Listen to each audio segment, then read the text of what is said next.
যাদের মধ্যে আল্লাহর নবীর প্রেম নাই, যারা আমার আল্লাহকে বিশ্বাস করে না, এদের দুনিয়া ও আখিরাতে কোনো জায়গায় মর্যাদা নাই, মর্যাদা। এবার আসো, বাকি থাকলো কয়শো কোটি, কয়শত, 200, 700 কোটি মুসলমান, বাকি থাকলো কয়শো কোটি, 200 কোটি। এই 200 কোটি হলো মুসলমান, 700 কোটি মানুষ থেকে 200 কোটি মুসলমান, বাকি সব বেঈমান। এবার আসেন, এই 200 কোটির মধ্যে এমন মুসলমান আছে না নাই, যাদের সম্পর্ক বেঈমানের সাথে, যাদের সম্পর্ক কাফেরের সাথে, যাদের সম্পর্ক মুনাফিকের সাথে, যাদের সম্পর্ক ইহুদিদের সাথে। আরো জোরে, আরো জোরে, আরো জোরে বলেন তো, যাদের সম্পর্ক মুনাফিকের সাথে, বেঈমানের সাথে, কাফেরের সাথে, নাস্তিকের সাথে, এরা সফল না ব্যর্থ? আরো জোরে, আরো জোরে। তাহলে বোঝা গেল পৃথিবীতে এমন মানুষও আছে আজীবন সফলতার পিছনে দৌড়াইছে, আজীবন সফল হওয়ার পিছনে দৌড়াইছে, কিন্তু সফলতা এখনো পর্যন্ত চোখে দেখতে পারে নাই। কথা বলো ঠিক কিনা? যুবক, পরিপূর্ণ সফলতা কার নাম, সফল কার নাম, এইটা জানার দরকার আছে না নাই? বলে পরিপূর্ণ সফলতা 3 জিনিসের সমন্বয়। কয় জিনিসের? আরো জোরে। এই ছোট ভাই, আওয়াজটা ক্লিয়ার করো, অনেক টানতেছে কিন্তু ক্লিয়ার না আওয়াজটা। হ্যাঁ, আওয়াজটা ক্লিয়ার করে একটা ম্যাচিং করো আওয়াজটা, হ্যাঁ, নাহলে মজা লাগছে না, কেমন যেন গলাটা টেনে যাচ্ছে। তাহলে বোঝা গেল, বলছিলাম 3 জিনিসের সমন্বয় সফলতা। জোরে বলেন কয় জিনিস? আওয়াজ দিয়া বলেন কয় জিনিস? 3 জিনিসের সমন্বয় হলো সফলতা। বলে 1 নাম্বার হলো, যেই মানুষটা সফল হবে, যেই মানুষটা সফলতার শীর্ষে পৌঁছাবে, তার কোনো ডর থাকবে না, তার কোনো ভয় থাকবে না। কারণ যার ভয় আছে, যার ডর আছে, সে সফল হইতে পারে না। যে নির্ভয়, যার কোনো ভয় নাই, মূলত সেই হলো সফল। ঠিক কিনা? জোরে গাও। 2 নাম্বার বলে এমন জিনিসকে সফলতা বলা হয়, বলে যেই নিয়ামত পাবে, এই নিয়ামত কোনোদিন ফুরাবে না, এই নিয়ামত কোনোদিন শেষ হবে না, এই নিয়ামতের কোনো শেষ নাই। বলে পাইছে তো আছে। কয় নাম্বার গেল? সবাই বলেন। 3 নাম্বার বলে মনে যা চায় সে তাই পাবে। অর্থাৎ মন চাহি জীবন। আমার মনে চাইছে এই সমুদ্রের মধ্যে হতে বড় একটা মাছ, অর্থাৎ 100 কেজি ওজনের মাছ আমার খাইতে মনে চায়। এখন যদি মনে চায়, পূরণ হওয়া সম্ভব না অসম্ভব? কথা বলেন। অসম্ভব। 1 নাম্বার হলো কোনো ভয় থাকবে না। 2 নাম্বার হলো নিয়ামত কোনোদিন শেষ হবে না। 3 নাম্বার বলে মন যা চায় তাই সে তো পেতে হবে। আমি এবার প্রশ্ন করতে চাই, আরে চট্টগ্রামের যুবক, এক কলিজার টুকরা বড় বাবা, এই যে 3টা জিনিস বললাম, পৃথিবীর থাকা অবস্থায় এই 3টা জিনিস কি সম্ভব না অসম্ভব? কথা বলেন। অসম্ভব।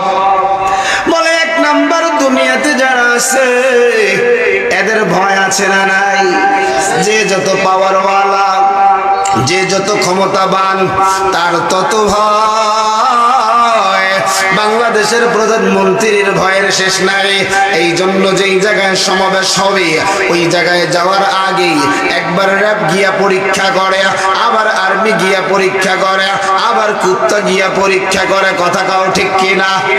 শুধু বাংলাদেশের না রে যুবক, পৃথিবীর যত মানুষে আছে, একবার বিল ক্লিনটন বাংলাদেশে এসেছিল, তার যেই বিমানে আসার কথা ছিল ওই বিমানে আসে নাই, অন্য বিমানে এসেছে। বলে কেন? বলে জীবনের বড় ভয়, না জানি কে কোন জায়গা দিয়ে কি করিয়া দেয়। তোমারও ভয় আছে, আমারও ভয় আছে, দুনিয়ার লাইনের মানুষের ভয় আছে। এবার যদি তুমি আখিরাতের চিন্তা করো, এবার যদি তুমি পরকালের চিন্তা করো, আল্লাহর নবী বিশ্ব নবী রাহমাতুল লিল আলামিনকে মায়ের নবীর সাহাবী হযরত আবু বকর প্রশ্ন করে বলে, ইয়া রাসূলুল্লাহ, ইয়া হাবিবাল্লাহ, আল্লাহর নবী গো, আপনার থুতনির নিচে দাড়ির কিছু চুল পাকা পাকা দেখা যায়। আগে নবীজি, আপনি তো বুড়া হয়ে গিয়েছেন। মায়ের নবী ডাক দিয়া কয়, আবু বকর, আমি বুড়া হই নাই রে, বুড়া হই না, পরকালের ভয় আমার কালো দাড়ি গুলারে সাদা বানাইয়া ফেলাইছে। তাহলে আমাদের ভয় আছে না নাই? তার জোরে কোন আছে না নাই? দুনিয়ার যারা সম্পদওয়ালা এদের ভয় কম না বেশি? আওয়াজ দিয়ে এখন কম না বেশি? আমরা যারা আমাদের সম্পদের দরকার নাই, কিন্তু আমাদের বড় ভাই, আমরা যখন পরকালে যাব, আল্লাহর সামনে যখন দাঁড়াবো, জানি না আল্লাহ আমাদের সাথে কি মুআমালাত করবে। এই জন্য একজন দিনদার এক ওয়াক্ত নামাজও ছাড়ে না, স্ত্রীকে পর্দা করতে বাধ্য করে। পর্দা যদি না করে স্ত্রীকে আলাদা করে দেয়। মেয়ে যদি নামাজ ছাড়িয়ে দেয় মেয়েকে প্রহার করে। ছেলে যদি নামাজ ছাড়িয়ে দেয় ছেলেকে প্রহার করে। আরে যুবক, সব মানুষের ভয় আছে। তাহলে বোঝা গেল যেই দুনিয়ায় এত ভয়, ওই দুনিয়ায় কোনো মানুষ পরিপূর্ণ সফল হতে পারে না, ঠিক কিনা? এইটা গেল এক নাম্বার। এবার আসেন দুই নাম্বার। বলে, যেই নিয়ামত পেয়েছি, নিয়ামতের কোনো শেষ নেই, নিয়ামতের কোনো পরিবর্তন নাই। আমি একটু জানতে চাই, আমি একটু শুনতে চাই, আমার আপনার নিয়ামতের মধ্যে পরিবর্তন আছে না নাই? সবাই বলেন। আমার কথাই আমি বলি রে যুবক, এক সময় বয়স ছিল 16, আস্তে আস্তে 18, একটা চুল তো পাকে নাই, একটা দাড়িও তো পাকে নাই। বয়স যত বাড়ে চুল তত পাকতেছে, দাড়ি তত পাকে, শরীরের শক্তি তত কমে যায়। তাহলে বোঝা গেল নিয়ামত যেটা পরিবর্তন হয়ে যায় এইটা মূলত সফলতা না। এবার আসো 3 নাম্বার, মন যা চায় তা কি পাওয়া যায়? বলে, কোন যুবক তো চায় না বুড়া হইতে, কিন্তু প্রশ্ন করতে চাই, যুবক বুড়া হয় কি হয় না? আরো জোরে কর। অনেকে চায়, আমার যদি একটা গাড়ি থাকতো, আমার যদি একটা বাড়ি থাকতো, আমার যদি এত কিছু থাকতো, কিন্তু আজীবন গাড়ি গাড়ি করছে, করতে করতে কবরের মধ্যে চইলা গেছে, কোনোদিন গাড়ির মালিক হয় নাই। এমন মানুষ পৃথিবীর জমিনে ছিল কি ছিল না? তাহলে বোঝা গেল এক এক কইরা 3টা জিনিস, 3 জিনিসের সমন্বয় হলো সফলতা। এই 3 জিনিসের একটাও দুনিয়ার মধ্যে, আরো জোরে কোন, আওয়াজ দিয়ে বলেন। আরে যুবক, এবার দিলেন কানটা লাগাও। আমার আল্লাহ জানায় দেয়, ফামান যুহজিহা আনিন নার ওয়া উদখিলাল জান্নাতা ফাকাদ ফাজ ওয়া মাল হায়াতুদ দুনিয়া ইল্লা মাতাউল গুরুর।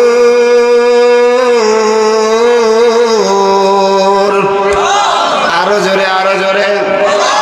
আমার আল্লাহ বলেন, ফামান যুহজিহা আনিন নারি ওয়া উদখিলাল জান্নাহ, বলে জাহান্নাম থেকে যাকে দূরে রাখা হয়েছে, জান্নাতে যাকে প্রবেশ করানো হয়েছে, ফাকাদ ফাজ, ওই ব্যক্তিটাই হলো সফল। সুবহানাল্লাহ। এই জন্য চট্টগ্রামের যুবক, এই কলিজার টুকরা বুড়া বাবা, জান্নাতের ময়দানে চলে আসো। এই ময়দানে যারা বসে যায়, আমার আল্লাহ এদের সময়টাকে বৃথা যেতে দেয় না। আমার আল্লাহ জানায়া দেয়, যারা এই ময়দানে বসে যাবে আমি আল্লাহ এদেরকে কি দিব? আল্লাহ বলেন, আল্লাযীনা ইস্তামিউনাল কওলা ফায়াত্তাবিউনা আহসানা উলাইকাল্লাযীনা হাদাহুমুল্লাহ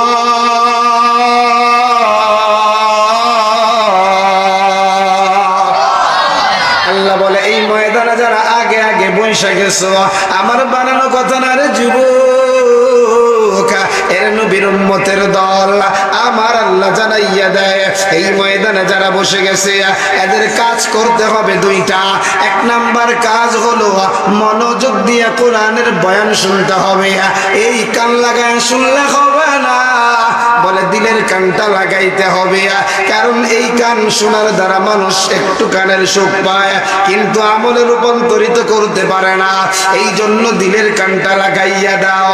দুই নাম্বার ওয়ায়াত্তাবিউনা আহসানা, আল্লাহর কোরআন শোনার পর ভালো ভালো যেই কথাগুলো চলে আসবে, যেমন কোরআন শুনলে আসবে নামাজ পড়তে হবে ছাড়া যাবে না, পর্দা করতে হবে ছাড়া যাবে না, হারাম ছাড়তে হবে খাওয়া যাবে না, হালাল খাইতে হবে নইলে ইবাদত কবুল হবে না, সুদ ছাড়তে হবে, মিথ্যা ছাড়তে হবে, জুলুম ছাড়তে হবে। এরকম ভালো ভালো যতগুলো কথা আছে সব কথাগুলো আমলের নিয়তে মেনে নিবে, আমল করার চেষ্টা করবে। আল্লাহর বান্দা বান্দিরা কাজ করবে কয়টা? জোরে জোরে জোরে, আরো জোরে আওয়াজ দিয়া সবাই বলেন একসাথে। আল্লাহর বান্দা বান্দিরা কাজ করবে দুইটা। আমার আল্লাহ জানায় দেয় রে গোলাম, আমার বান্দারা কাজ করবে দুইটা, আমি আল্লাহ এদেরকে পুরস্কার দিব একটা। আল্লাহরা জানাইয়া দিয়া আল্লাহ গো এই চট্টগ্রামের মানুষগুলা জানতে চায় কি পুরস্কার আপনি দিবেন। আমার আল্লাহ বলে না উলাইকাল্লাযীনা হাদাহুমুল্লাহ,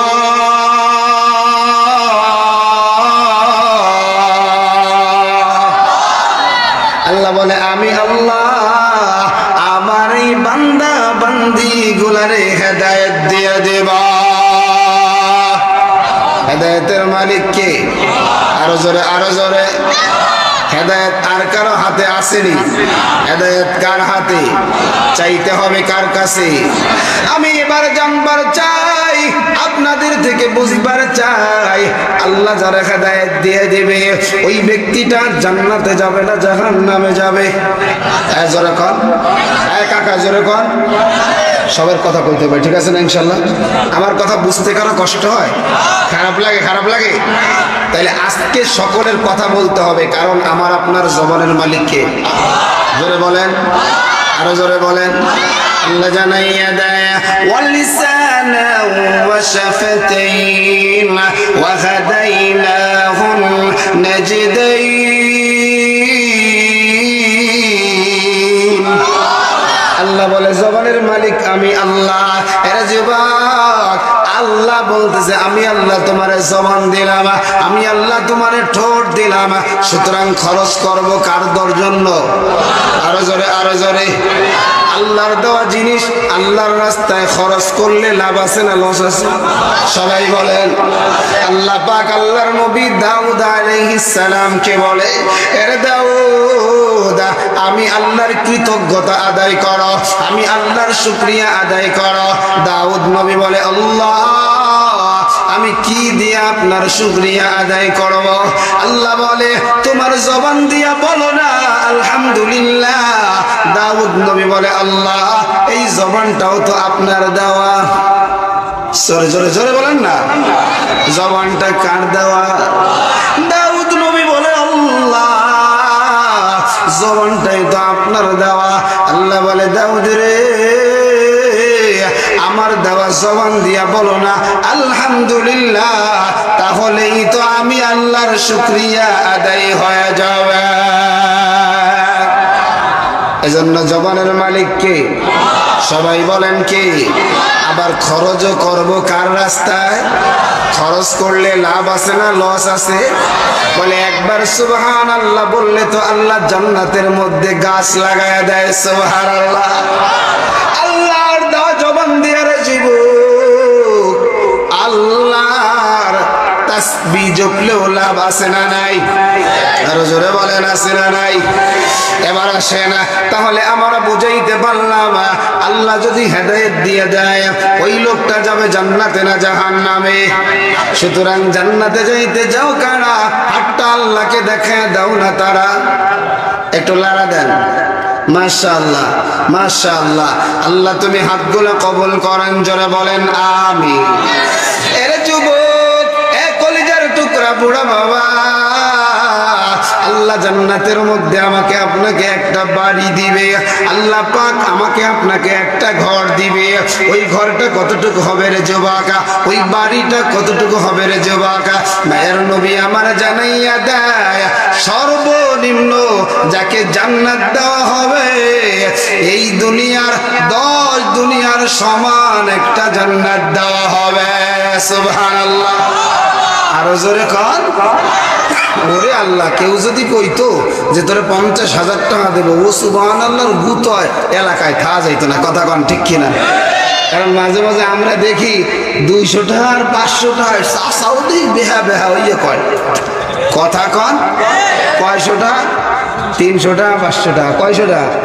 তার মধ্যে যে শোরুমটা খাটায় আমার মনে হয় 1000 টাকা 5000 টাকা দিলেও হয় না। কথা কন ঠিক কিনা? এরপরে কি পাওয়ার আর বইলা দিলাম আল্লাহ দুনিয়ার 10 দুনিয়ার মতো একটা জান্নাত দেবে, অথচ আওয়াজ নাই। জোরে বলেন সুবহানাল্লাহ, আরো জোরে বলেন সুবহানাল্লাহ। এর যুবক ভাই, ওই জান্নাতটা কি আমগো বাড়ির মতো হবে? আল্লাহ আমাকে আপনাকে জান্নাত দিবে। জান্নাতটা কেমন হবে রে যুবক? ওই জান্নাতের মধ্যে আমার আপনার খাদেম থাকবে। আজকে দুনিয়ার মধ্যে আমার মতো মানুষের খাদেম নাই, নিজের কাজ নিজের করা লাগে। যদিও একজন দারোয়ান থাকে, এরপরেও তার থেকে পরিপূর্ণ সেবা পাওয়া যায় না। কথা কারণ ঠিক কিনা? দেখে পারে পাহারা দেওয়ার দায়িত্ব, গিয়ে দেখে নাক ডাইকে ঘুমায়। কথা কন, পাহারা বাদ দিয়ে কি করতেছে? নাক ডাইকে ঘুমায়। কিন্তু ওই জান্নাতের ভিতরে যুবক আল্লাহর নবী জানাইয়া দেয়, আদনা লি আহলিল জান্নাতি লাহু 80,000 খাদেম। বলে সর্বনিম্ন যাকে ছোট্ট জান্নাত দেওয়া হবে আল্লাহ পাক ওই ব্যক্তিকেও 80,000 খাদেম দান করবে। জান্নাতে তো বুড়া যারা আছে একজনও যাবে না, ঠিক কিনা জোরে কন? আমরাও বুড়ো কাকা একজনও নেব না, ঠিক কিনা জোরে কন? কেমন মানুষ তাও কয় ঠিক। খারাপ লাগলো না? এই যে সভাপতি সাহেব আমার কাকার থুয়ে জান্নাতে যাওয়া যাবে না, সবাই নিয়ে যাবো। কথা কয় না, আরো জোরে কয় না। আবার আল্লাহ নবী জানাইয়া দেয়, জান্নাতে কোনো বুড়া যাবে না। কারণ জান্নাতের মধ্যে, জান্নাতের গেটে একটা নদী আছে, নাহরুল হায়াত। ওই নদীর মধ্যে আমাকে আপনাকে চোবানো হবে। আরে চট্টগ্রামের যুবক, আরে মেরসরাইলের বুড়া বাবা, ওই জান্নাতের মধ্যে যখন চুবানো হবে, ডুবানো হবে, চুবানো বুঝেন কি বোঝেন না? বলে যুবকরে যখন আল্লাহর বান্দা রজুল, আল্লাহর বান্দা পুরুষকে যখন চুবানো হবে, ওই চুবানোর পরে ওই নহর থেকে যখন উঠবে, আব্বা জান আদমের মতো 60 হাত লম্বা হয়ে যাবে।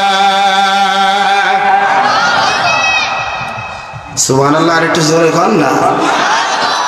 কত যুবক 5 ইঞ্চিতে 2 ইঞ্চি, 5 ফিট থেকে 2 ইঞ্চি শর্ট, খালি বল ধরে ধরে লাফায়। লাফাসকে দেখি 2 ইঞ্চি বাড়ানো যায় না। কথা কয়। আর কেউ কেউ তো ওষুধ টষুধ খাইয়া অনেক ওষুধ খাইলে 5 ফিট থেকে 6 ফিট হয়ে যাবে।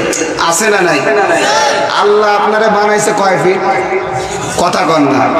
আপনি সারা দিন দৌড়ি কইরা ওষুধ বড়ি খাইয়া কোনোদিন 6 ফিট হওয়া সম্ভব? কথা বলেন। সুতরাং এই ওষুধ দ্বারা বড় হওয়া, বড় করার মালিককে। তাহলে ওই জান্নাতে নাহরুল হায়াতের মধ্যে ডুব দেওয়ার সাথে সাথে কয় হাত? কথা কয় না, আরো জোরে কয় না। কি ওয়াজ কি বাড়ি নিয়ে যাওয়ার চিন্তা ভাবনা নাই? না যা আছে সব আজকে এনে ওয়াজ হবে, এখান থেকে বের হয়ে যাবেন, ব্যাস কানের মধ্যে কিছু নেই। ম্যাডাম জিজ্ঞেস করবে তুমি যে মাহফিলে গিয়েছিলে কি নিয়ে আসছিলে? হুজুর একটু কইছিল, ঘুমাই শুনছিলাম, আর মনে নেই। লাভ হবে? এক কথা কন। তা সেই কাহিনী মনে পড়ে গেল। তো ওই চাচা আর চাচি 2 জন বয়ান শুনছে, তো ওনরা ময়দানে আসেনি। চিন্তা করছে হুজুরের ওয়াজ তো ঘরে বসে শোনা যায়, কি দরকারটা আছে এত কষ্ট করে ময়দানে ঠান্ডা মাটিতে বসবো? চাচা আর চাচি 2 জন বয়ান শুনতেছে, গল্প করতেছে একটু মাঝে মাঝে। কারণ চাচা চাচি 2 জন যদি এক জায়গায় থাকে, মাঝে মাঝে গল্প না হইলেও তো ঝগড়া তো হয়। কথা কন ঠিক কিনা? কথা কন। গল্প না হইলেও কি হয়? ঝগড়া তো একটু হয়। যাই হোক, ঝগড়া টগড়া হচ্ছে। তো এখন হুজুর বয়ানে বলছে এই মোজ ভিজায়া পানি খাওয়া মাকরুহ। মোজ ভিজায়া পানি খাওয়া কি? আরো জোরে কোন। আমগো সমাজে দেখবেন অনেকে আছে মৈশ বিড়াল, এর নাম দিছে মৈশ বিড়াল। কি দিছি? রাগ করেন নাকি? ও মোজ এরকম রাখছে, এই জায়গা গিয়ে আবার বর্ষির মতো একটা প্যাঁচ মারছে। আমি বললাম কি রে চাচা কামটা করছো কি? মোজ রাখছো ভালো কথা, প্যাঁচ দিছে কাউজের একটা স্টাইল আছে না, অথচ তার থুতনির নিচে তাকায় দেখি পুরোটাই ক্লিন, কিচ্ছু নাই। কথা ওহানে স্টাইল, এখানে একটা স্টাইল হলে ভালো হয় না? কারণ যারে দাড়িয়ে আল্লাহ দিছে ওরে দেখতে তো খারাপ দেখা যায়, ঠিক না? দেখতে খারাপ দেখা না যায়, ভালো দেখা যায়। আরো জোরে কান। যুবক, তোদের যাদের দাড়ি নাই, আমি বইলে গেলাম, যারা যারা দাড়ি রাখবি আল্লাহ তোদেরকে দুনিয়ার জমিনেই হুরের মতো নাড়ি দিবে। সুবহানাল্লাহ কন। হুজুর দুনিয়ার মধ্যে হুর কেমনে দিলেন? এক নাম্বার কথা হলো, দাড়িওয়ালা যুবকদেরকে যারা পছন্দ করে এই মেয়েগুলো হবে দিনদার। সুবহানাল্লাহ কন। যেই ঘরে দিন আছে ওই ঘরের মতো শান্তি পৃথিবীতে আরো যারা কন। বহুত অভিযোগ আমাদের কাছে আছে। সুতরাং দাড়ি রেখে বলো, তোমার কোনো বখাইটা মহিলা পছন্দ করবে, বলবে আগেই সিগন্যাল, ওর ঘরে গেলে ও আমার ঠিক মতো ট্র্যাডিশনাল জামা আমাকে গাই দেওয়া হবে না, ঠিক কিনা জোরে কন। এই যে আজকে কত 14ই ফেব্রুয়ারি, আজকে কি চলতেছে? 14ই ফেব্রুয়ারি। এই গজব দেখেন, বেঈমানরা আমাদের দিমাগের মধ্যে কত নোংরা একটা কথা ঢুকাইছে, বলে 14ই ফেব্রুয়ারি ভ্যালেন্টাইন্স ডে, ভালোবাসা দিবস। নাউজুবিল্লাহ কন। আমরা আল্লাহরে ভালোবাসবো খালি 14ই ফেব্রুয়ারি না সারা বছর? নবীরে খালি 14ই ফেব্রুয়ারি ভালোবাসবো না সারা বছর? মাকে সারা বছর ভালোবাসবো না খালি 14ই ফেব্রুয়ারি? বাবাকে সারা বছর ভালোবাসবো না 14ই ফেব্রুয়ারি? স্ত্রীকে সারা বছর ভালোবাসবো না 14ই ফেব্রুয়ারি? তাহলে দেখেন, তাহলে বোঝা গেল যে একটা দিন যে ভালোবাসার দোহাই দেওয়া হচ্ছে এটা মুসলমানের কোন সংস্কৃতি। আকবার। আরো জোরে। কেউ কেউ বলছে না এটা মানুষ না, মালাকুল কারীম, সম্মানিত ফেরেশতা। আল্লাহু আকবার। আমার ভাইরা এবারে লম্বা হয়ে গেছে, বড় সুঠাম দেহের অধিকারী, চেহারাটা হযরত ইউসুফ আলাইহিস সালামের মতো। কণ্ঠটা যদি সুন্দর না হয়, কণ্ঠটা যদি ফ্যাকাশি হয়, তাহলে এর কথা শুনতে মজা লাগবে না। আল্লাহ বলে টেনশন নাই রে, চিন্তা নাই রে, তোমার কণ্ঠটা আমার নবী দাউদের মতো হয়ে যাবে। সুবহানাল্লাহ। আর আমার আপনার বয়সটা আল্লাহর নবী, আমাদের চরিত্র তো অনেক ভালো, ঠিক কিনা? যেরকম অর্ডা নিয়ে যেন আমারা দেয়, নইলে আমারা যদি আল্লাহ না দেয় অর্ডা যেন ধ্বংস করতে দেয়। আসতে না বলেন তো, এটা হিংস্র নাকি ভালো মানুষ? আরো জোরে খান। অথচ দোয়া করতে পারে, আল্লাহ তুমি আমার এই ভাই আব্দুল করিমকে দিচ্ছ, তাকে আরো দাও, আলহামদুলিল্লাহ। আল্লাহ তুমি তাকে আরো টাকা পয়সার মালিক বানাও, সে যেন দিনের খাদেম হয়ে যেতে পারে। সুবহানাল্লাহ। আরো যারা বলেন সুবহানাল্লাহ। বড় বাবা, এবার ওই জান্নাতের মালিক আমার আল্লাহ বানাবে। আল্লাহ আমার জানাইয়া দেয়, ও চট্টগ্রামের যুবক, ওই জান্নাতের মধ্যে কি চাইবা আর কি পাইবা? আল্লাহ বলেন লাহুম মা ইয়াশাউনা ফিহা ওয়া লাদাইনা মাজিদ। আল্লাহ বলে ওই জান্নাতে যা চাবা তাই পাবা। সুবহানাল্লাহ। যেই যুবকগুলো মদ খায়, গাঞ্জা খায়, ফেন্সিডেল খায়, ওরা তো চাইলেই পাবে, ঠিক কিনা? জোরে কান। পাবে না? বলে যারা মদ গাঞ্জা ফেন্সিডেল খাবো জান্নাতে যাবে তো দূরের কথা, ওই জান্নাতের সুঘেরানো পাবে না। জোরে কাও, ঠিক কিনা? আল্লাহ পাক আরো একটু বিস্তারিত ক্লিয়ার করে সূরা হামিম সাজদার 31 নম্বর আয়াতে বলেন, ওয়ালাকুম ফিহা মা তাশতাহি আনফুসুকুম ওয়ালাকুম ফিহা মা তাদউন।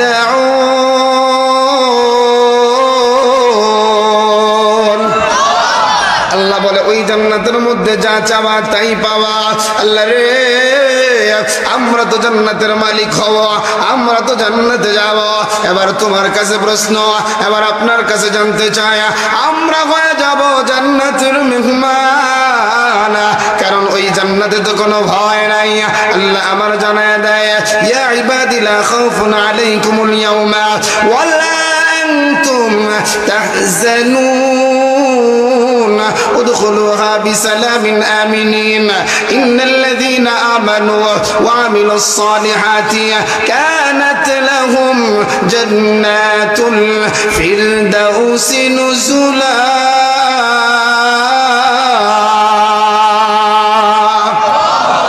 আল্লাহ বলে, ও আমার গোলাম, ও আমার বান্দারা, ওই জান্নাতের মধ্যে তোমরা হয়ে যাবা আমার মেহমান, তোমরা হয়ে যাবা মেহমান, তোমরা হয়ে যাবা অতিথি।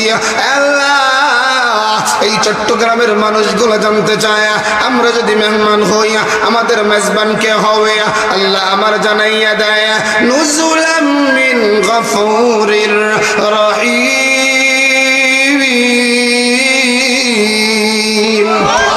আল্লাহ বলে, মেজবান আর কেউ না রে, তোদেরকে মেহমানদারির করানোর জন্য অন্য কেউ না, স্বয়ং আমি আল্লাহ তোমাদের মেহমানদারি করানোর জন্য মেজবান হয়ে যাব। মেজবান কে? জোরে বলেন কে? আরো জোরে কন। আল্লাহ যদি বাড়িওয়ালা হয়, ওই বাড়িওয়ালার কলের পানির পানি তো একবারে আয়রন যুক্ত লাল। জোরে কন। ওই বলে, এটাও বলে ঠিক। আল্লাহ যদি মেজবান হয়, আল্লাহর কলের পানি, টিউবওয়েলের পানি, এটা বলে আয়রন যুক্ত লাল। কথা নাকি সবচাইতে পিওর? জোরে কন, সবচাইতে পিওর কিনা? আল্লাহ দুনিয়ার মধ্যে এক নবীর পায়ের খোসা একটা পানি বের করছে, ওই পানির নাম কি? জোরে কয় না? মাউজ জামজাম, মাউজ জামজাম। ছোট্ট বাচ্চাকে শোয়ায় দিলে ওই বাচ্চা দেখবেন খালি পা দিয়ে গুতায়, হাত দিয়ে পিটায়। আল্লাহর নবী হযরত ইব্রাহিমের ছেলে ইসমাইলের পায়ের গুতার কারণে যেই পানি বের হয়ে গেছে, মাউজ জামজাম। এই পানির মধ্যে কি মজা, এই পানির মধ্যে কি জাদু। তাওয়াফ করার পরে, 7 চক্কর দেওয়ার পরে হাজীদের বড় ক্লান্তি লেগে যায়, শরীর থেকে ঘাম বের হয়ে যায়। আরে যুবক, 7 তাওয়াফ দেওয়ার পরে মাকাম ইব্রাহিমের পিছনে গিয়া যখন এক ডক জামজামের পানি পান করে, মুহূর্তের মধ্যে সব ক্লান্তি গুলো দূর হয়ে যায়।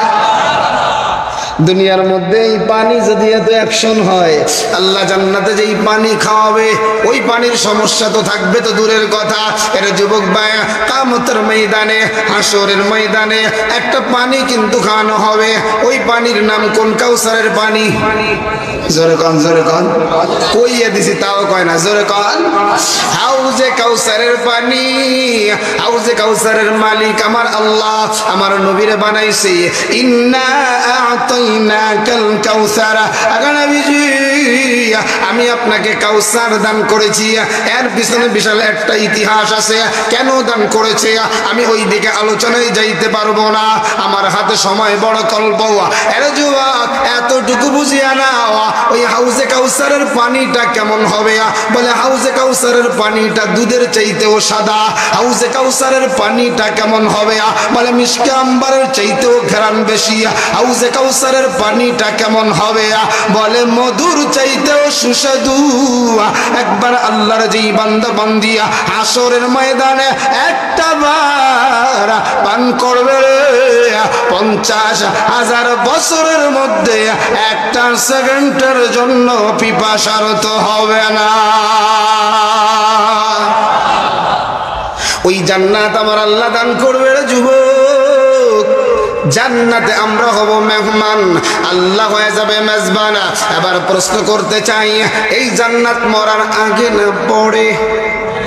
জোরে আওয়াজ দেন, আরো জোরে আওয়াজ দিয়ে। এখন ডান পাশ থেকে বলেন, সবাই বলেন।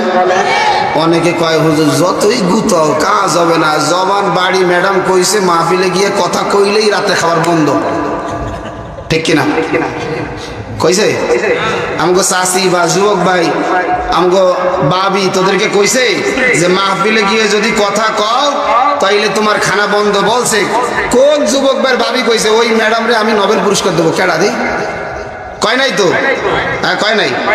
তাইলে মরা লাগবে কি লাগবে না? যে কয় নাই সে মরবে না, আজীবন এলাকায় থাকবে, ঠিক কিনা? জোরে কন মরা লাগবে কি লাগবে না? সবাই একটু জোরে কর না, মরা লাগবে কি লাগবে না? পৃথিবীর সব মানুষগুলা একটা মাসআলায় একমত, পরকালকে অনেকে বিশ্বাস করে না, কিন্তু হিন্দু বলো বৌদ্ধ বলো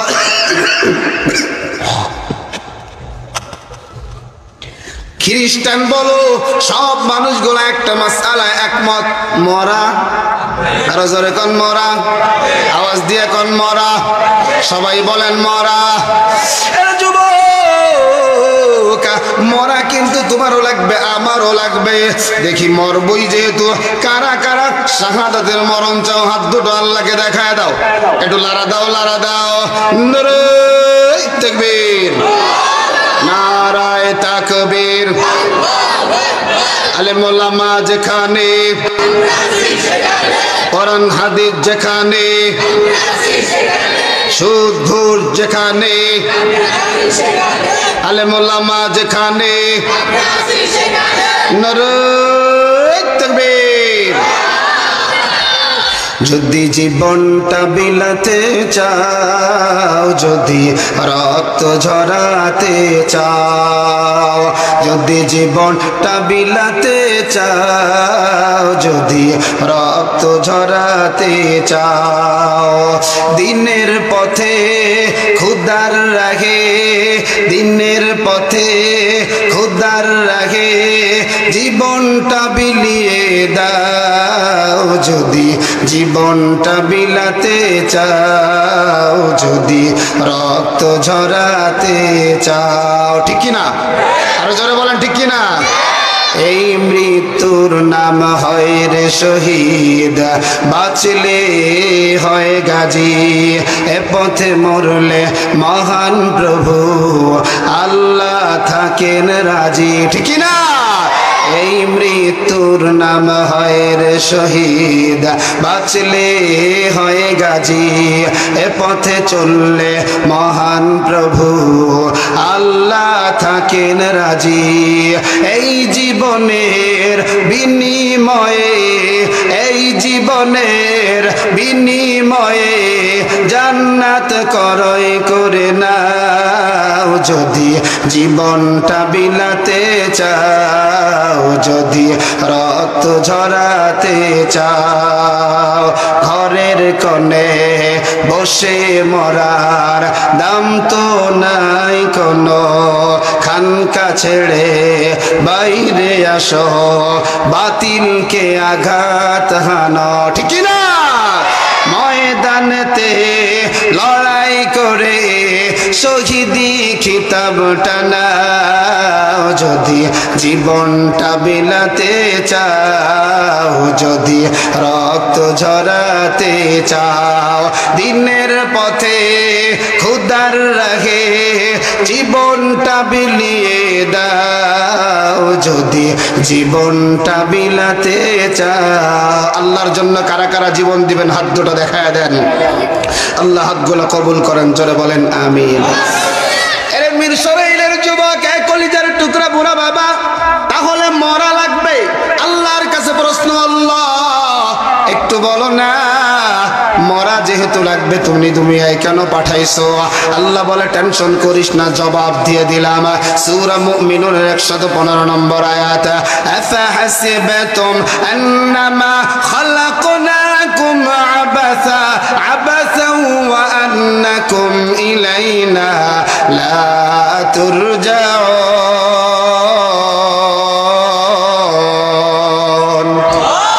আল্লাহ বলে রে গোলাম, তোমরা মনে করো না আন্নামা খালাকনাকুম আবাসা, আমি আল্লাহ তোমারে অনর্থক বানাইলাম। আল্লাহর কাছে প্রশ্ন, আল্লাহ বলো না কেন তুমি বানাইছো? আল্লাহ বলে ওয়ামা খালাকতুল জিন্না ওয়াল ইনসা ইল্লা লিয়াবুদুনা, আমি বানাইলাম আমার ইবাদত করবা, আমি বানাইলাম আমার গোলামি করবা, আমি বানাইলাম আমার দাসত্ব করবা। আল্লাহর কাছে বলো, আল্লাহ এবার তোমার সত্যটা হবে কতক্ষণ? আল্লাহ বলেন ওয়াবুদ রাব্বাকা হাত্তা ইয়াতিয়াকাল ইয়াকিন।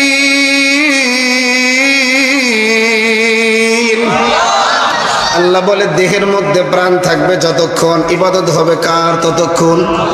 সবাই জোরে বলেন, আরো জোরে। আরে যুবক ভাই, তাহলে বোঝা গেল এক সময় দেহের মধ্যে আর প্রাণ থাকবে না। যুবক ভাই, আল্লাহ আমার জানাইয়া দেয় দেহের মধ্যে প্রাণ থাকবে না, তোমারও মরণ হবে। আরে কলিজার টুকরা যুবক, মনে রাখবা তোমারও মরণ হবে, আমারও মরণ হবে। তবে এবার মরণটা যেন ইমানদারি মরণ হয়, বেঈমানের মরণ যদি না হয়। ইমানদারি মরণ কি সবাই চাই? আরো জোরে কোন সবাই চাই? আওয়াজ দিয়া বলেন সবাই চাই। এবার কি ইমানদারি মরণ হওয়া এটা কি মামুর বাড়ির মুয়া? কারণ মামুর বাড়ি সব কিছু ভাগ্নে ভাগ্নির জন্য তৈয়ার কি তৈয়ার না? জোরে কোন? হ্যাঁ, মামির বউ যা খায় না, কিন্তু ভাগ্নে ভাগ্নি যাওয়ার সাথে সাথে মামাই কোয়া দেয় আমার ভাগ্নে ভাগ্নি যে খাওয়ার জন্য কোনো কষ্ট না হয়, যা খাবে কিছু কবি না। কথা কন ঠিক কিনা? কারণ আমার বোন এখনো পর্যন্ত তার কোনো সম্পত্তি নেয় নাই। কথা কন ঠিক কিনা? আর যারা সম্পত্তি নিয়ে আসে ওখানে কোনো কদর থাকে না, এটা কিন্তু ঠিক না। কারণ সম্পত্তি মার অধিকার সে নিয়ে গেছে, তাই বলে ভাইদের যতটুকু কর্তব্য আছে বোনের প্রতি, ভাগ্নে ভাগ্নের প্রতি করার দরকার আছে না নাই? আরো জোরে কোন আছে না নাই? নাকি সম্পত্তি যতক্ষণ রাখবে ততক্ষণ করবে? এটাই তো শরিয়ত, ঠিক কিনা? মাশাআল্লাহ, এটা শরিয়ত না। তাহলে বোঝা গেল সম্পদ যদি বোনে নিয়েও যায়, এরপরেও বোন ভাগ্নে ভাগ্নির খেদমত করা লাগবে কি লাগবে না? কারণ এদের অভিভাবক পুরুষদেরকে বানাইছে, ভাইদেরকে কে বানাইছে? আরো জোরে কর, আরো জোরে কর। এরা যুবক ভাই, এই জন্য মরণ লাগবে। এবার মরণটা যেন ইমানদারের মরণ হয়, বেঈমানের মরণ যেন না হয়।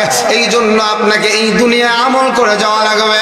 এরা যুবক, ওলামা একরাম এই জায়গায় আছে, ইমানদারের মরণের মধ্যে খালি মজা আর মজা, বেঈমানের মরণের মধ্যে খালি সাজা আর সাজা।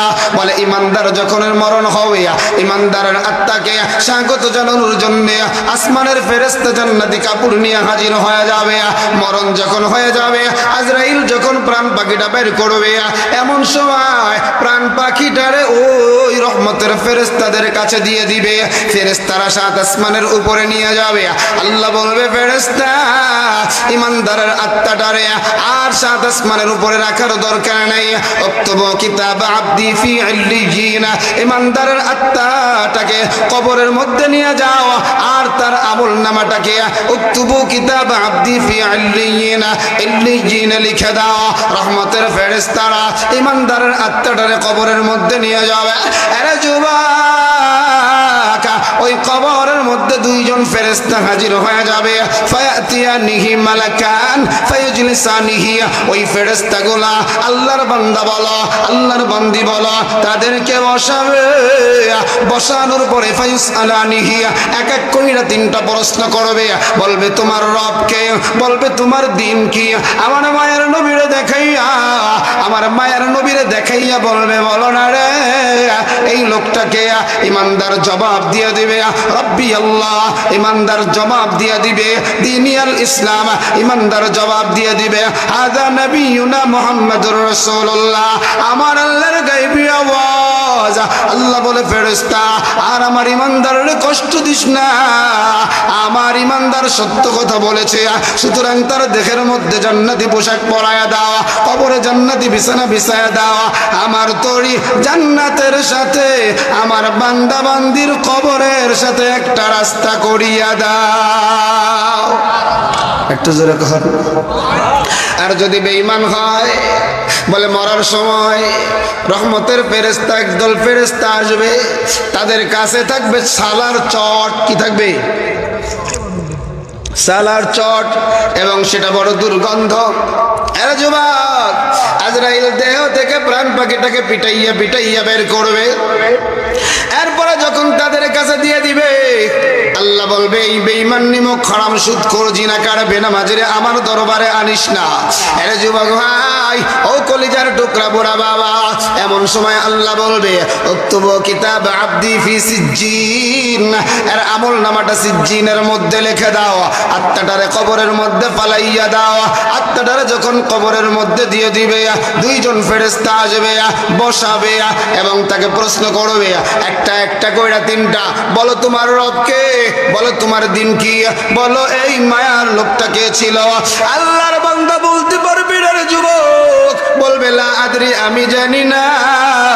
এমন সময় আমার আল্লাহ বলবে আমার এই বান্দা মিথ্যা কথা বলেছে, কাযাবা আবদি, আমার বান্দারে আজকে আর ছাড় দেওয়া চলবে না।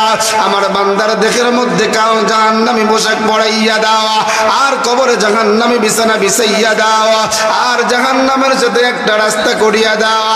আমির সরাইলের যুবক, এ কলিজার টুকরা বুড়া বাবা, ওই কবরের মধ্যে বড় ভয়ানক অবস্থা আরম্ভ হবে।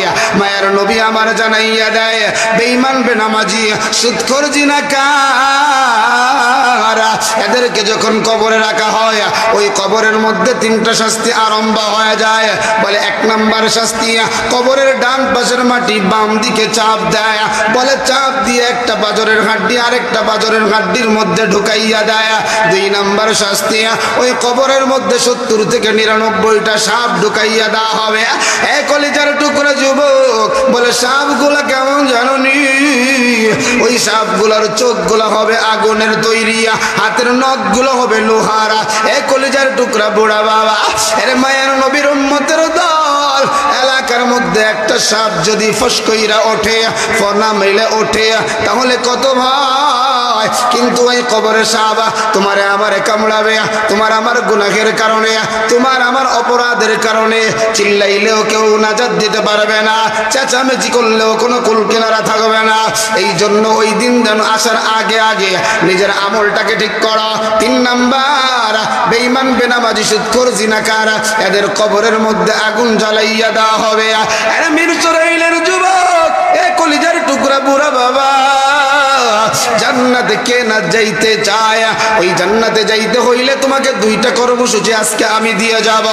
আমার আল্লাহ বলে না ইন্নাল্লাযীনা আমানু ওয়া আমিলুস সালিহাত, এক নাম্বার কানটা খাড়া করো, কানটা খাড়া করো। 1 নাম্বার নিশ্চয়ই যারা ঈমানদার। এ যুবক ভাই, বাবার সম্পত্তির কারণে সম্পত্তির মালিক ওয়ারিস সূত্রে হওয়া যায়, গাড়ির মালিক ওয়ারিস সূত্রে হওয়া যায়, বাড়ির মালিক হওয়া যায়, কিন্তু আল্লাহর কসম ঈমানের মালিক কিন্তু ওয়ারিস সূত্রে হওয়া যায় না। ঈমানের মালিক যদি ওয়ারিস সূত্রে হওয়া যাইতো, নূহ নবীর সন্তান কেনান জাহান্নামে যাইতো না। এই জন্য ঈমান আনতে হবে। ঈমানটা আবার কেমন ঈমান? আমার আল্লাহ বলে না আমিনু কামা আমানান নাস, বলে লোকেরা যেমন ঈমান এনেছে তাদের মতো ঈমান। আরে যুবক, এই আয়াতের তাফসীর কারক মুফাসসিরগণ অনেকগুলো তাফসীর করেছে। এই আয়াতের একটা ব্যাখ্যা হলো লোকেরা যেমন ঈমান এনেছে, মানে সাহাবায়ে কেরাম যেমন ঈমান এনেছে।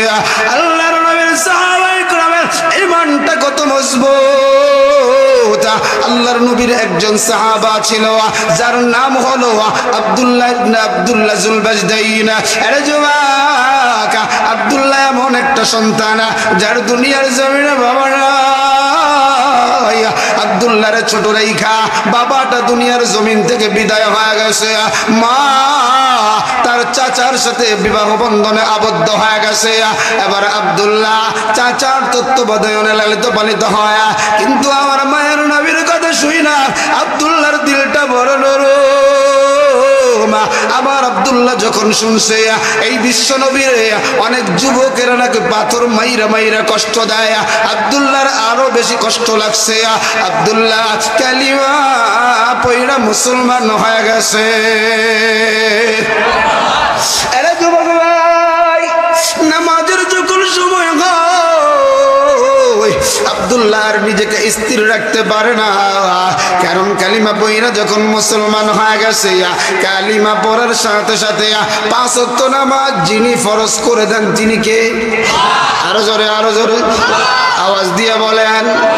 আমগো সমাজে তো হুক্কুইরা মুসল্লির অভাব নাই, কথা কন ঠিক কি না? সারা সপ্তাহ তাইরে নাই রে, শুক্রবার আসলে মসজিদের প্রথম কাতারে, কথা কন। আবার অনেকে আছে খালি 2 ওয়াক্ত নামাজ পড়ে, বলে মাগরিব আর এশা, তাও চাচা কি জন্য পড়ে? কারণ বাজারে যাই সবাই দেখে, আমি দাঁড়িয়েওয়ালা যদি নামাজ না পড়লে সমস্যা হবে, কথা কও ঠিক কি না?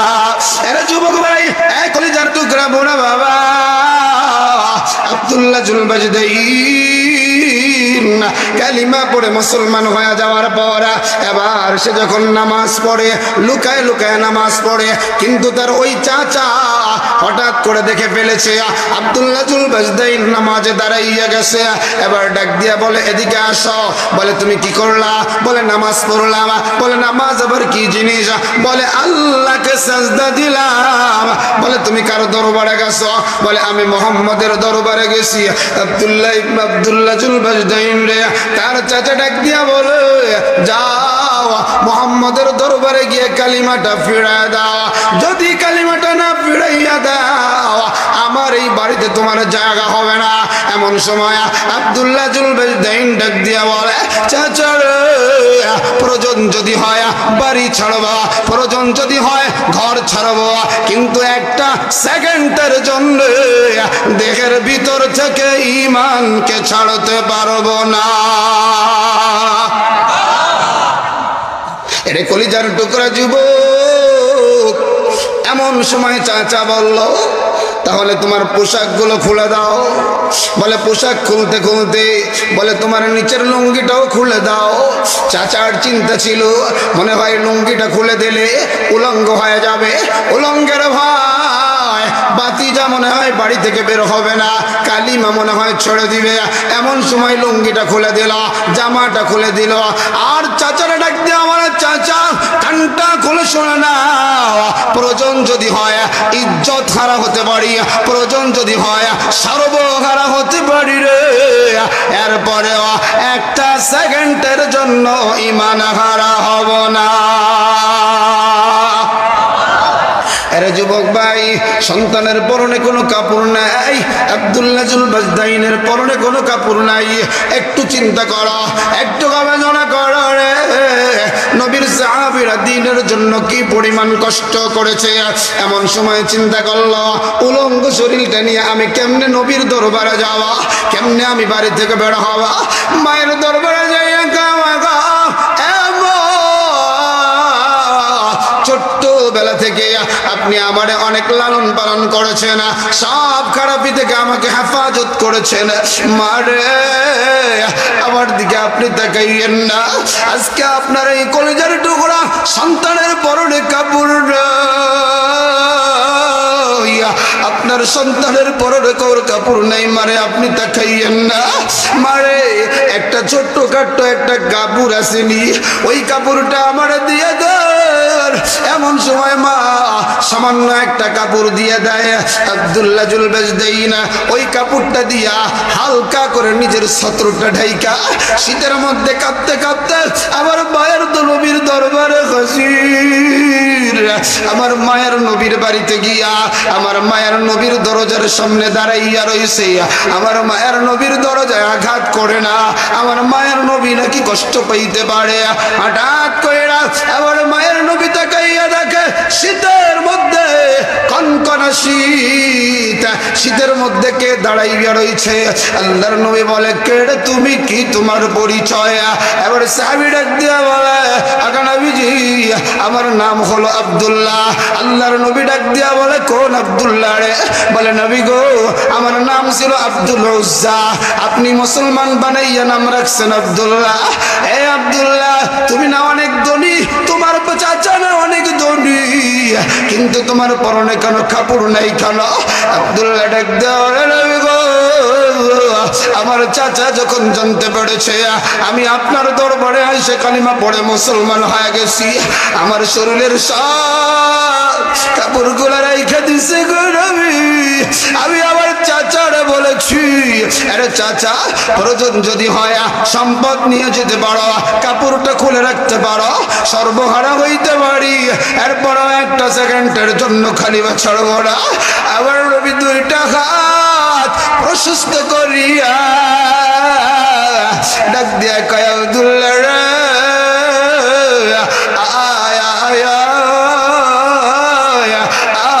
নবীর মুখে আয়া আবার মায়ের নবী মায়ের সাহাবী আব্দুল্লাহকে কোলে ধরাইয়া দইরা সান্ত্বনা দিয়া মায়ের নবীর একটা কাপড় পরাইয়া দিয়া ডাক দিয়া কয় আব্দুল্লাহ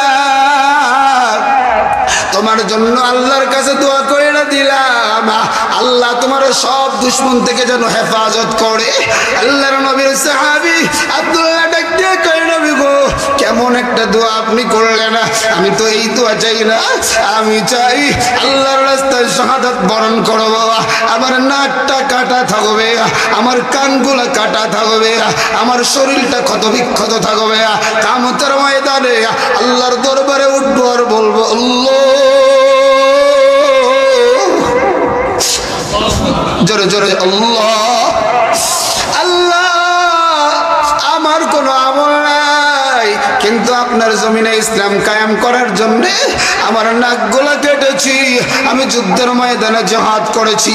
আল্লাহর নবী বলে আব্দুল্লাহ রে আল্লাহ আমার দিলের তামান্না কবুল করে, একটা যুদ্ধের ময়দানে যাবে। ওরে যুবক ভাই পথিমধ্যে আব্দুল্লাহ অসুস্থ হয়ে যায়, জ্বর হয়ে যায়, এই জ্বরে আব্দুল্লাহর মরণ হয়। মায়ের নবীর কাছে যখন সংবাদটা চইলা যায় আল্লাহর নবী বলে হে সাহাবারা আমার আব্দুল্লাহরে গোসল করা, আব্দুল্লাহর কবরটা খবর খনন করো, আব্দুল্লাহর জানাজা আমি পড়াবো আর কেউ পড়াবি না রে। আব্দুল্লাহর লাশটা যখন গোসল করানো হয়ে যায় আল্লাহর নবী সব সাহাবায়ে কেরামদেরকে নিয়ে জানাজার নামাজ পড়াইয়া আল্লাহর নবী কয় ও সাহাবারা আমার আব্দুল্লাহর কবরটা কই? আব্দুল্লাহর কবরটা যখন দেখাইয়া দেওয়া হয়েছে